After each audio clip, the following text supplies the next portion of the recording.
तंत्र सूत्र विधि 2। जब श्वास नीचे से ऊपर की ओर मुड़ती है और फिर जब श्वास ऊपर से नीचे की ओर मुड़ती है, इन दो मोड़ों के द्वारा उपलब्ध हो। थोड़े फर्क के साथ ये वही विधि है और अब अंतराल पर न होकर मोड़ पर है। बाहर जाने वाली और अंदर जाने वाली श्वास एक वर्तुल बनाती है। याद रहे, वे समांतर रेखाओं की तरह नहीं। हम सदा सोचते हैं कि आने वाली श्वास और जाने वाली श्वास दो समांतर रेखाओं की तरह है, मगर वे ऐसी है नहीं। भीतर आने वाली श्वास आधा वर्तुल बनाती है और शेष आधा वर्तुल बाहर जाने वाली श्वास बनाती है। इसलिए पहले यह समझ लो कि श्वास और प्रश्वास मिलकर एक वर्तुल बनाती है और वे समांतर रेखाएं नहीं है, क्योंकि समांतर रेखाएं कहीं नहीं मिलती। दूसरी है कि आने वाली और जाने वाली श्वास दो नहीं है, वे एक है। वही श्वास भीतर आती है, बाहर भी जाती है, इसलिए भीतर उसका कोई मोड़ अवश्य होगा। वह कहीं जरूर मुड़ती होगी। कोई बिंदु होगा जहां आने वाली श्वास जाने वाली श्वास बन जाती होगी। लेकिन मोड़ पर इतना जोर क्यों है?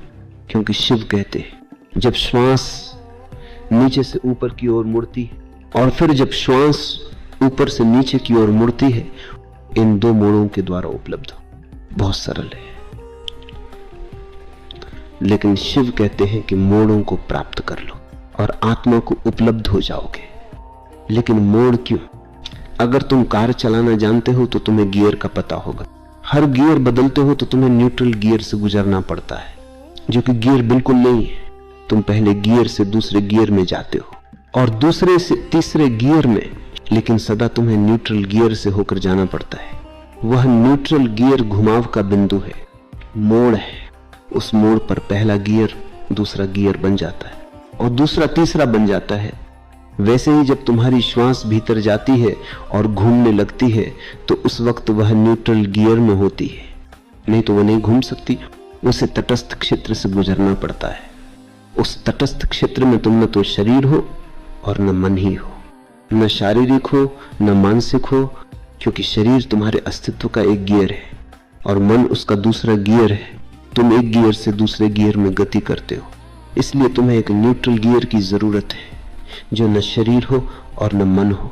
उस तटस्थ क्षेत्र में तुम मात्र हो, मात्र अस्तित्व, शुद्ध, सरल, अशरीरी और मन से मुक्त। यही कारण है कि घुमाव बिंदु पर, मोड़ पर इतना जोर है। मनुष्य एक यंत्र है, बड़ा और बहुत जटिल यंत्र। तुम्हारे शरीर और मन में भी अनेक गियर है। तुम उस महान यंत्र रचना का ही हिस्सा हो। तुम एक महान यंत्र हो और अच्छा है कि तुम्हें उसका बोध नहीं है, अन्यथा तुम पागल हो जाओगे। शरीर ऐसा विशाल यंत्र है कि वैज्ञानिक कहते हैं अगर हमें शरीर के समांतर एक कारखाना निर्मित करना पड़े तो उसे 4 वर्ग मील जमीन की जरूरत होगी और उसका शोरगुल इतना भारी होगा कि उससे 100 वर्ग मील भूमि प्रभावित होगी। शरीर एक विशाल यांत्रिक रचना है, विशालतम। उसमें लाखों लाखों कोशिकाएं हैं और प्रत्येक कोशिका जीवित है। तुम 7 करोड़ कोशिकाओं के एक विशाल नगर में हो। तुम्हारे भीतर 7 करोड़ नागरिक बसते हैं और सारा नगर बहुत शांति और व्यवस्था से चल रहा है। प्रतिक्षण यंत्र रचना काम कर रही है और वो बहुत जटिल है। कई स्थलों पर इन विधियों का तुम्हारे शरीर और मन की यंत्र रचना के साथ वास्ता पड़ेगा। लेकिन याद रखो कि सदा ही जोर उन बिंदुओं पर रहेगा जहां तुम अचानक यंत्र रचना के अंग नहीं रह जाते हो। जब एकाएक तुम यंत्र रचना के अंग नहीं रहे तो यही क्षण है जब तुम गियर बदलते हो। उदाहरण के लिए, रात जब तुम नींद में उतरते हो तो तुम्हें गियर बदलना पड़ता है, क्योंकि दिन में जागी हुई चेतना के लिए दूसरे ढंग की यंत्र रचना की जरूरत रहती है। तब मन का भी एक दूसरा भाग काम करता है और जब तुम नींद में उतरते हो तो वो भाग निष्क्रिय हो जाता है और अन्य भाग सक्रिय होता है। उस क्षण वहां एक अंतराल, एक मोड़ आता है। एक गियर बदला, फिर सुबह जब तुम जागते हो तो गियर बदलता है। तुम चुपचाप बैठे हो और अचानक कोई कुछ कह देता है और तुम क्रुद्ध हो जाते हो, तब तुम भिन्न गियर में चले गए। यही कारण है कि सब कुछ बदल जाता है। तुम क्रोध में हुए तो श्वास क्रिया बदल जाएगी, वो अस्त व्यस्त हो जाएगी। तुम्हारी श्वास क्रिया में कंपन आ जाएगा, किसी चीज को चूर चूर कर देना चाहेगा ताकि ये घुटन जाए।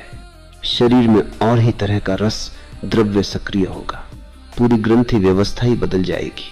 क्रोध में तुम दूसरे ही आदमी हो जाते हो। एक कार खड़ी है, तुम उसे स्टार्ट करो, उसे किसी गियर में न डालकर न्यूट्रल गियर में छोड़ दो। गाड़ी हिलेगी, कांपेगी, लेकिन चलेगी नहीं, वो गर्म हो जाएगी। इसी तरह क्रोध में नहीं कुछ कर पाने के कारण तुम गर्म हो जाते हो।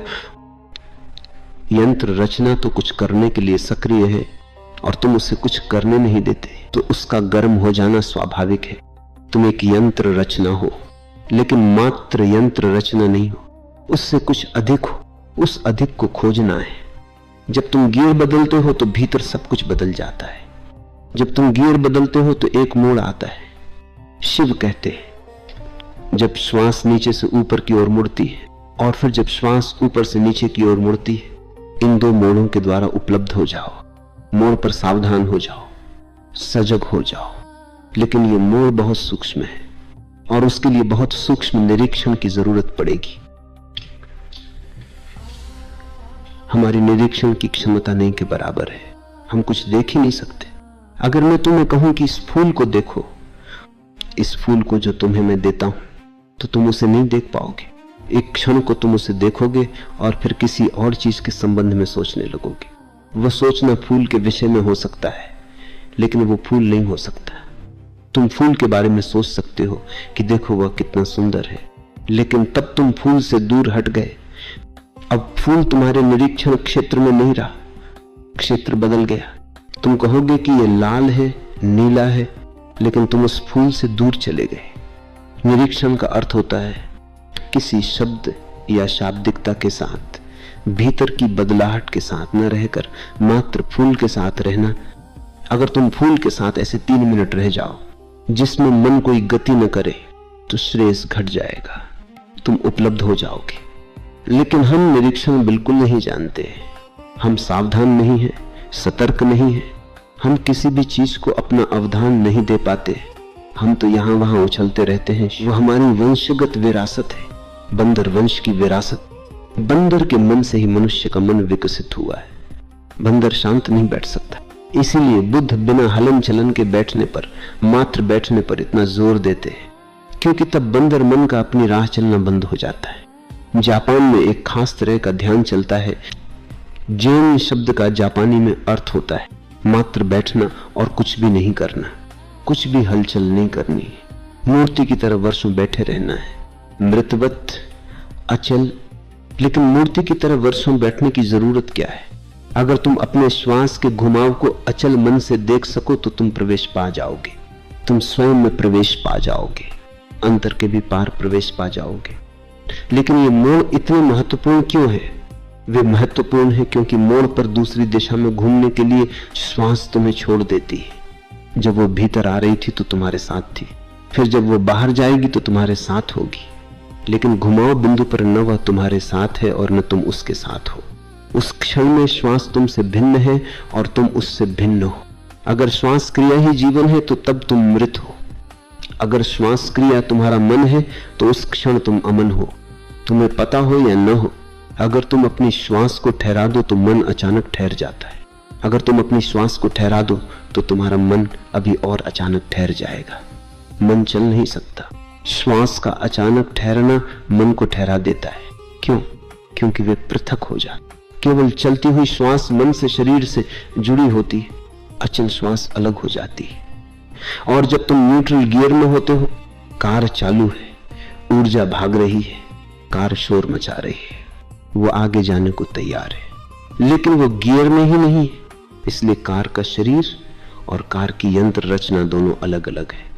वही बात तब होती है जब श्वास मोड़ लेती है। उस समय तुम उससे नहीं जुड़े और उस क्षण तुम आसानी से जान सकते हो कि मैं कौन हूं, ये होना क्या है। उस समय तुम जान सकते हो कि शरीर रूपी घर के भीतर कौन है, इस घर का स्वामी कौन है। मैं मात्र घर हूं या वहां कोई स्वामी भी है?